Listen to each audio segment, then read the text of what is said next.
పేరు పేరున మీడియా మిత్రులకు ఇక్కడ వచ్చినటువంటి హరగోపాల్ సార్ నుంచి మొదలు పెడితే అక్కడ ఉన్న కూర్చున్నటువంటి అన్న వరకు అందరికీ పేరు పేరున టైం లేదు కాబట్టి అందరి పేర్లు చెప్పదలుచుకోలేదు. మా రాజకీయ గురువు గారు డాక్టర్ జిలకర సింగన్నకు, అదేవిధంగా నల్ల సూర్యప్రకాష్ అన్నకు, అందరికీ పాట పాడినటువంటి రమేష్ అన్న గారికి, పాట రాసినటువంటి కిషోర్ గారికి, ఇంకో కళాకారుడు శేఖర్, అందరికీ పేరు పేరున. ముఖ్యంగా ఈ ఉద్యమం మీరు అనుకున్నట్టు మీడియా మిత్రులందరికీ నేను ఒకటే చెప్పదలుచుకున్నాను. ఈ ఉద్యమం మోండా మార్కెట్ లో పుట్టింది కాదు.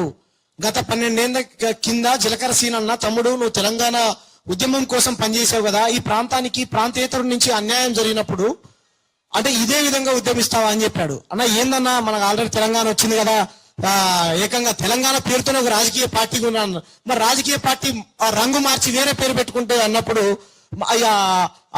అంటే అన్నప్పుడు నాకు ఈ ఏదైతే సీనన్న చెప్పిందో నా మనసులో బలంగా నాటుకుపోయింది.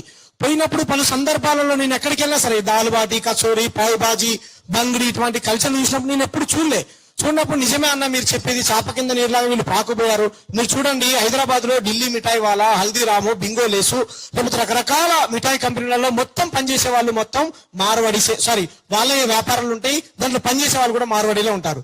ఉండని తప్పలేదు, కానీ ఈ నేల మాది, ఇక్కడ నుండి నీళ్లు మాయి, ఉద్యోగాలు అక్కడి నుంచి తీసుకొచ్చి పెట్టుకుంటాం.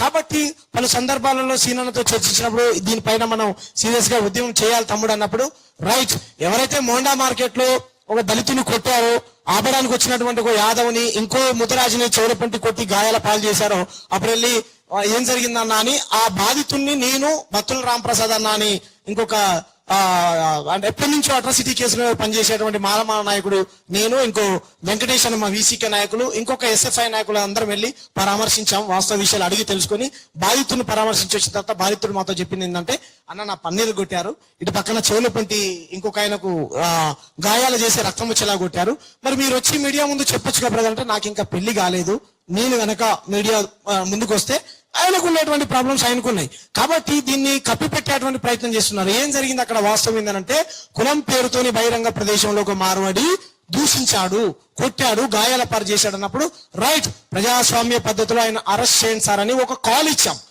చెలో మోండా మార్కెట్ అని కాల్ ఇస్తే ఆ పోస్ట్ పెట్టి మాట్లాడినటువంటి వీడియో ఏదైతుందో ఒకటే రోజులో 5 లక్షల మందికి రీచ్ అయింది. అంటే ప్రాంతీయతోడు వచ్చి మా ప్రాంత బిడ్డను కొడతాడు అనేటువంటి ఇది ప్రజల్లో అంటే విపరీతమైన స్పందన రాగానే నాకు ఫోన్ చేశారు టాస్క్ ఫోర్స్ వాళ్ళు. తర్వాత నేను వస్తాను సార్, డ్యూటీలో ఉన్నాను, ప్రజా ఉద్యమాలలో పనిచేసుకుంటాను కదా, నా టైం దొరికినప్పుడు వస్తానని చెప్పా. తర్వాత పోలీసు వాళ్ళు పిలిచారు, అడిగారు, కానీ అక్కడ మొదలైనటువంటి ఉద్యమం అయితే ఇది కాదు. ఈ సందర్భంగా మీ అందరికి నేను ఏం చెప్పదలుచుకున్నానంటే, నేను ఒక్కరిని మాట్లాడితే ఇదేదో ఉద్యమాన్ని నేను మొదలు పెట్టినా అని అనుకుంటున్నారు. ఈ ఉద్యమం నేను మొదలుపెట్టింది కాదు. గత కొన్ని సంవత్సరాల నుంచి జిలకర సీనన్న గాని, ఇక్కడ కూర్చున్నటువంటి మేధావులు గాని, ఇంకా రకరకాల తెలంగాణ ఉద్యమం కోసం పనిచేసినటువంటి అప్పుడు ఇడ్లీ సాంబార్ గో బ్యాక్ ఉద్యమం కానీ ఎక్కడైతే పూడు పోసుకుంది, ఎక్కడైనా సరే ఇప్పుడే ఎందుకు మొదలైంది అంటారు, మరి ఇక్కడనే అణచివేత, అక్కడ మీరు అణచివేసిన కాబట్టి ఉద్యమం మొదలైంది. మీరు కొట్టింది కాకుండా దాడుల్ని సమర్థించుకుంటూ మా ప్రాంత బిడ్డలను కొడితే మరి తిరుగుబాటు మొదలవుతుంది కదా. కాబట్టి మేమేం చెప్పాల్సిన అంటే, ఈ ఉద్యమాన్ని గ్రామాన తీసుకెళ్తాం.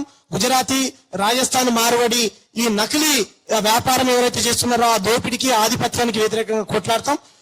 మీ అందరికీ నాకు మద్దతు తెలియజేసినటువంటి మేధావులందరికీ, వివిధ ప్రజా సంఘాలకు, ఉస్మానియా యూనివర్సిటీని కూడా అనేక విద్యార్థి సంఘాలు, అదేవిధంగా మా ఊర్లో అన్ని కుల సంఘాలు, రాజకీయాలకు అతీతంగా, కులాలకు అతీతంగా గ్రామ తీర్మానం చేస్తున్న మా ఊరు పెద్దలకు, పేరు పేరున నా గురించి సోషల్ మీడియాలో మాట్లాడుతున్న వ్యక్తులకు అందరికీ పేరు పేరున ధన్యవాదాలు తెలియజేసుకుంటూ, ఇంత గొప్ప మరి ఉద్యమాన్ని బలపరుస్తున్నటువంటి ప్రతి ఒక్కరికి మరి ఒకసారి జై భీములు, జై తెలంగాణ తెలియజేస్తా ఉన్నాం. Thank you.